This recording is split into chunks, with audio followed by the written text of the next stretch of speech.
Rabbal Alamin. Malam hari ini Allah takdirkan kita masih diberikan sehat walafiat, panjang umur, sehingga kita bisa menunaikan ibadah salat tarawih masuk pada malam yang malam berapa ini Pak? Malam yang ke-15. Alhamdulillah, Ramadan sudah berlalu separuh bulan, artinya Lebaran 15 hari lagi. Sebentar lagi apa masih lama Pak? 15 hari lagi Lebaran, sebentar lagi apa masih lama? Sebentar lagi. Mudah-mudahan pada sehat walafiat, panjang umur, dan bisa menyempurnakan Ramadan hingga di akhir Ramadan. Amin ya Rabbal Alamin. Kalau Ramadan diibaratkan pertandingan sepak bola, maka 10 yang pertama disebut dengan babak penyisihan. Banyak masjid, banyak musola sejak malam pertama Ramadan sampai kepada 10 Ramadan itu menutup jalan, jamaahnya sampai jalan. Betul apa tidak? Betul. Begitu masuk di babak penyisihan, mulai satu persatu hilang tanpa jejak. Mulai satu persatu mundur gak ketahuan. Kabur kemana entah. Apa yang di awal itu penuh malaikat, lalu kemudian makhluk itu menghilang. Apa penuh dengan manusia, yang manusianya anget-anget tai ayam. Kira-kira di sini di malam pertama Ustaz Abdillah sampai jalan atau tidak? Sampai jalan. Alhamdulillah, sampai saat ini motornya pun sampai di jalan. Motornya, orangnya sudah masuk semua. Karena babak kedua di 10 yang pertengahan ini kita masuk di babak semifinal. Nanti di 10 terakhir di babak final. Mereka yang bertahan hingga istiqamah sampai di 10 terakhir, itulah yang akan meraih kemenangan. Mudah-mudahan kita termasuk golongan tersebut ya Rabbal Alamin. Tentunya di 10 pertengahan ini ada satu peristiwa penting yang perlu kita ingat kembali, bahwasanya di malam ke-17 nanti merupakan malam nuzulul Quran. Syahrul Ramadan alladzi unzila fihil Quran. Romannya Allahnya baru kena kolek doang bukannya nih. Udah makan apa belum Pak nih? Ibu udah makan apa belum? Ibu-ibu ada apa nggak nih ibu? Ada ya? Udah makan Pak bukanya? Alhamdulillah. Bulan Ramadan adalah bulan yang diturunkannya Al-Quran. Ibadallah, Ramadan identik dengan bulan Al-Quran. Maka setiap yang turun di Ramadan, setiap yang mengalami bulan Ramadan, dia tidak bisa menjauh dari Al-Quran. Ketahuilah bahwa Ramadan menjadi mulia karena di dalam Ramadan Al-Quran diturunkan. Malaikat Jibril menjadi malaikat mulia, yang paling mulia di antara para malaikat, karena malaikat Jibril membawa Al-Quran.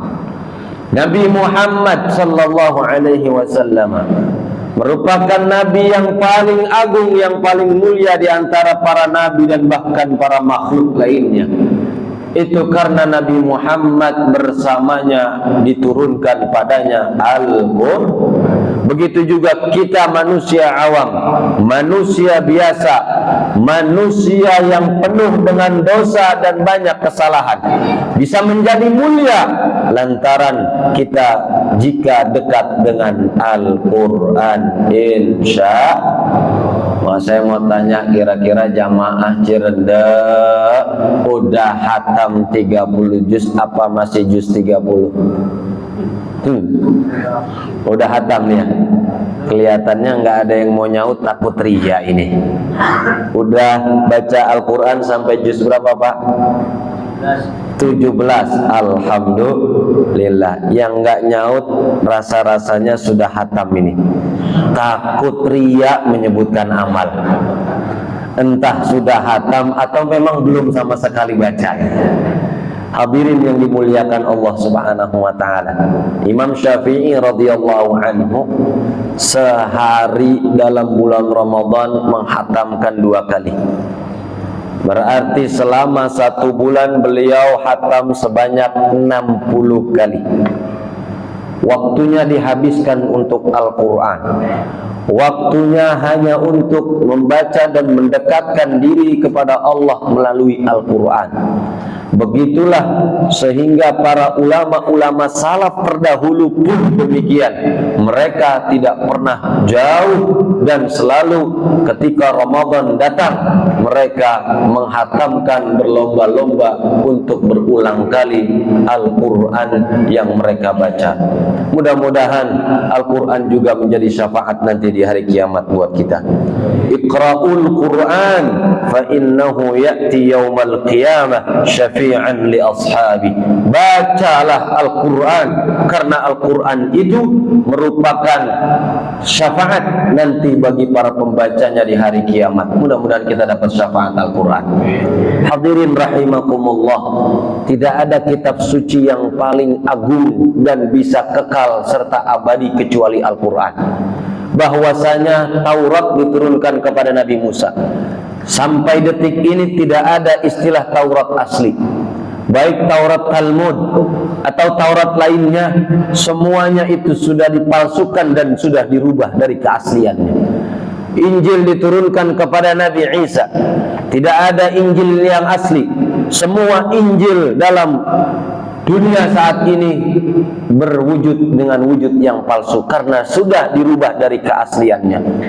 Baik Injil Mata, Injil Lukas, Injil Yohana, Injil Barnabas, semua Injil yang ada yang terbagi-bagi sudah terubah dari keasliannya yang asli diberikan kepada Nabi Isa alaihi salam. Ketahuilah, Al-Quran sejak zaman Nabi Muhammad, dan Nabi Muhammad sudah tiada.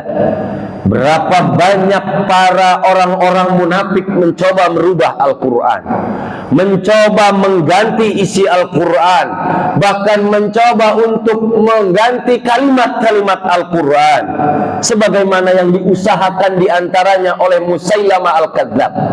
Ada dulu orang munafik namanya Musailamah Al-Kadzab. Dia menantang Nabi Muhammad sallallahu alaihi wasallam bahwa dia katakan Al-Quran buatan Muhammad. Al-Quran bukan turun dari Allah. Al-Quran bukan bahasa dari Allah. Al-Quran adalah buatan asli dari Muhammad dan kita semua dikelabuhin oleh Muhammad. Akhirnya Al-Quran pun menantang mereka yang menyatakan bahwa turunnya Al-Quran merupakan isi kandungan dari Nabi Muhammad yang membuatnya.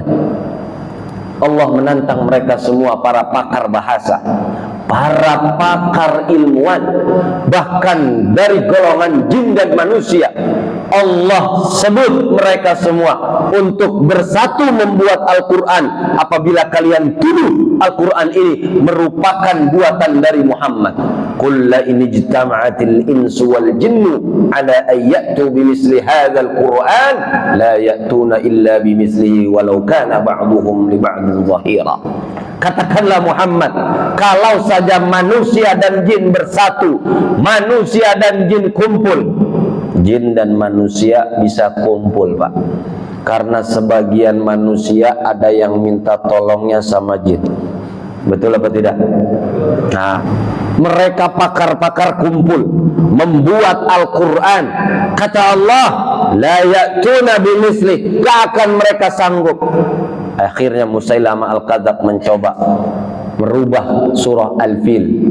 Mereka mendengar bagaimana usaha Musailamah Al-Kadzab keluar dengan lisannya Al-Fil. Wa ma adraka mal fil anfuhu tawil. Al-Fil, gajah. Wa ma adraka mal fil, apa itu gajah? Anfuhu tawil, hidungnya panjang. Siapa juga tahu gajah hidungnya panjang. Ini mereka mencoba merubah untuk menyiasati bagaimana regenerasi Islam selanjutnya tidak mengenal Al-Quran, tidak bisa mengetahui keaslian dan kemurnian Al-Quran.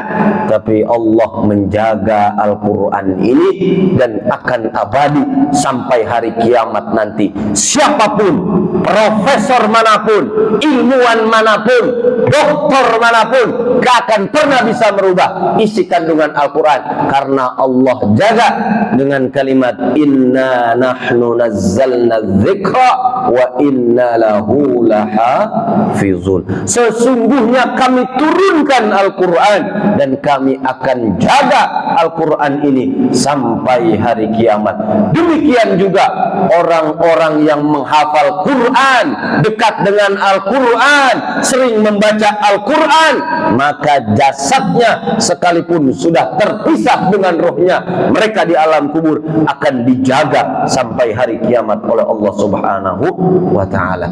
Saya kemarin dapat informasi ada kakek-kakek di daerah Duren Sawit,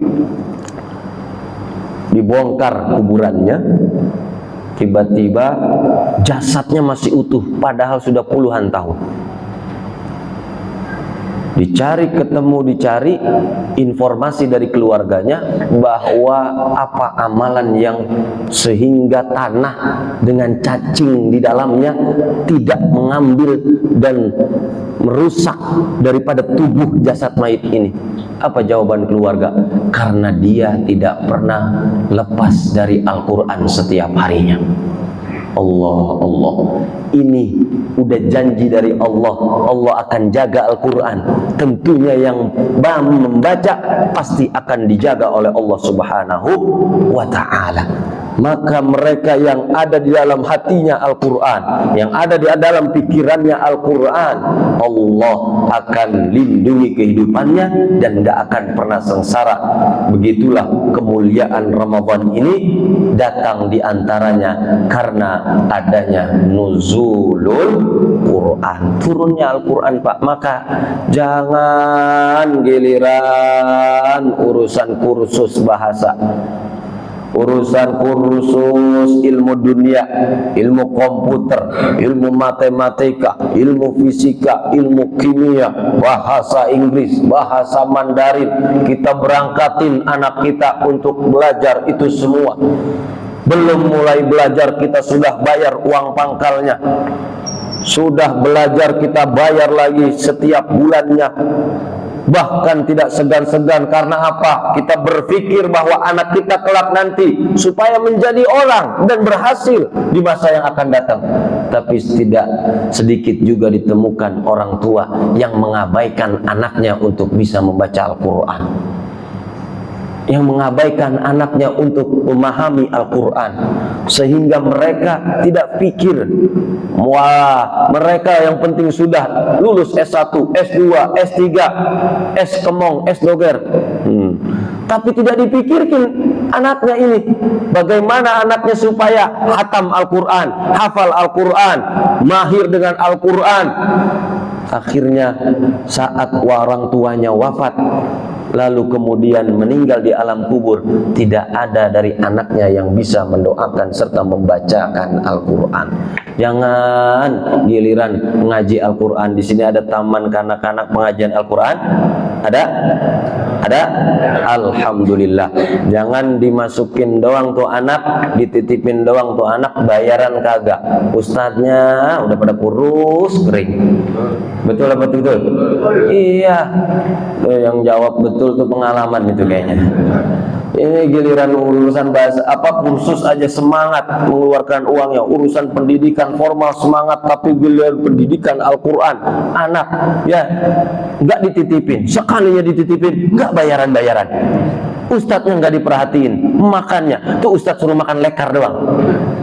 Tuh Ustadz suruh makan ya, penggaris, penghapus. Akhirnya tidak sedikit di antara mereka, subhanallah Pak, muliakan tuh guru-guru kita, guru-guru anak kita yang memang mendidik benar Al-Quran mulai dari ikra'nya, baik ikra 1, 2, 3, 4, 5, 6 sampai dia berpindah ke Al-Quran. Ketahuilah itu yang menjadi investasi termahal saat kita kelak nanti sudah tiada. Siapa yang kita harapkan untuk mendoakan kita kalau bukan anak kita? Betul, betul. Ini rada galak dikit, belum makan soalnya. Ini supaya kuat kita, himmah kita Pak. Ya, udah kalau kita memang sudah tua, kalau memang kita sudah terlambat, merasa sudah lanjut usia kita, lalu kemudian kita tidak perhatian banyak terhadap Al-Quran, minimal apabila kita tidak lancar Al-Quran, tidak lancar membaca Al-Quran, ketahuilah jangan sampai terulang kepada anak-anak kita untuk tidak baca Al-Quran atau tidak bisa membaca Al-Quran. Na'udzubillahi min dzalik. Ini kan apalagi kita ngadepin tantangan zaman gadget itu sudah luar biasa. Dikit-dikit HP, betul apa betul? Anak SD zaman sekarang harus punya HP. Ya, semuanya pada anak-anak kita minta HP. Ya, tervirus dengan HP. Kalau waktunya dibatasi, HP tidak menjadi masalah dan muskilah. Tetapi kalau HP setiap waktu, bahkan anak kita tidak ketahui di dalamnya isi download ya game-game, pinjol-pinjol. Ya, sekarang nih zamannya begitu Pak. Banyak orang tua yang kecekek akibat anaknya banyak bermain pinjol atau judi di handphone Pak. Karena hanya dikasih tapi tidak diperhatikan, hanya diberi tapi tidak diawasi. Akhirnya banyak orang tua yang ngap-ngapan akibat anak yang bisa menyakiti orang tua atau membuat orang tua menjadi kecewa ulahnya terhadap handphone. Na'udzubillahi min dzalik. Inilah kultum sedikit yang kami sampaikan, karena memang kultum itu judulnya kuliah 7 menit. Ini lebih dari 7 menit, berarti kuliah terserah antum. Nah, mudah-mudahan kita dikuatkan Ramadan, ibadah puasa kita sampai di penghujung Ramadan, sehat walafiat, panjang umur, dan THR cepat cair. Ya Rabbal Alamin. Saya tiap hari alhamdulillah melihat THR, ngelihat dan ngerasakan THR, teh dan air digabung jadi teh air. Wassalamualaikum warahmatullahi wabarakatuh.